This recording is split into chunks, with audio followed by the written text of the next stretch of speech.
On s'arrête un instant, les téléspectateurs de France 3 Nord-Pas-de-Calais connaissent son visage. Bonsoir Maïna Sikar-Kras, vous êtes journaliste à la rédaction, vous avez été contaminée par le Covid-19.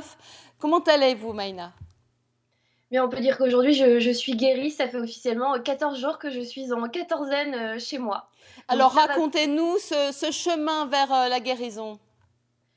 bien.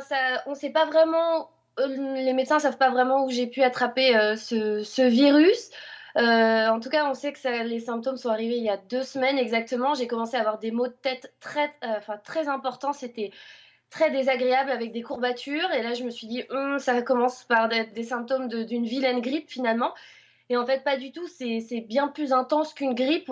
C'est compliqué. Moi, j'ai été clouée au lit pendant au moins 5 jours avec des pics de température à 39, à 40, et puis on redescendait à 38,5. Enfin, vraiment des sensations difficiles.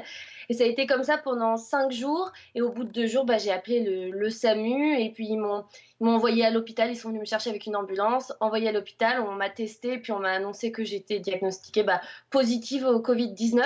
Donc pendant 5 jours, c'était très très complexe. Je pouvais pas manger, j'avais de la température. Après, ça allait mieux. J'ai commencé à pouvoir sortir de mon lit, aller mieux. Et là, c'est revenu des symptômes. C'est ce qu'on appelle un V grippal. Les symptômes peuvent revenir dans ces 14 jours plusieurs fois. Donc, c'était le week-end dernier. J'étais encore patraque et vraiment pas bien avec des pics de température. Et puis maintenant, ça va beaucoup mieux. Tant mieux. Maïna, quand on est journaliste, on est toujours spectateur de la vie des autres. Est-ce que cette maladie va changer quelque chose dans votre travail ? Ah mais complètement, il y a 4 semaines, je faisais des chroniques avec vous en disant le cheminement, qu'est-ce qu'il faut faire pour un arrêt de travail? Qu'est-ce qu'il faut faire avec l'ARS? Enfin, ce genre de petites questions que j'ai vécues. Donc maintenant, je comprends un peu tout ce chemin compliqué de la paperasse, et surtout, je comprends quand on dit qu'il faut rester à la maison. C'est très important parce que moi, j'aurais pu contaminer plein de personnes. Je vis en colocation. Mes 6 colocataires sont restés avec moi, et je pense qu'ils ont pu sauver des gens aussi en restant à la maison. Et c'est ça, je pense, le plus important quand on dit rester à la maison, faut vraiment le faire.